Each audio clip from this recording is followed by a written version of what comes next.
Remember one day I was sitting on the couch and in Connecticut where I was living at the time, and on the ticker on the TV, the emergency broadcast system came up.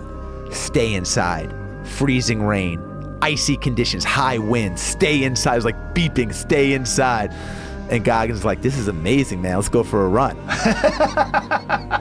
And I'm like, they're telling us the exact opposite, man. They're broadcasting to the whole community to stay inside. Right. So we go for a 10-mile run in the blizzard, and we come home, and I lived on a lake, and kids are playing hockey on the lake.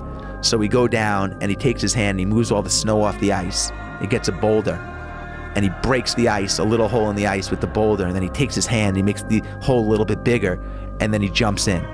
And then he points at me, and he takes his finger, and he signals for me to jump in.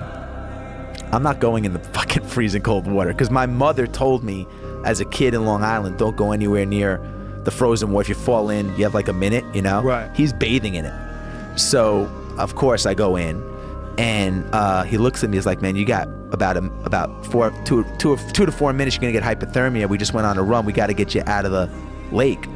And I go to get out, he goes, you can't get out.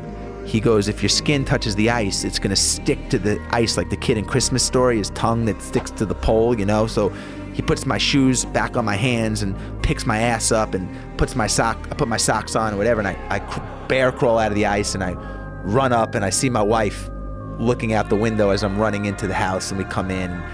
She says to Goggins, you know, like, what's the medical benefit of jumping in a frozen lake?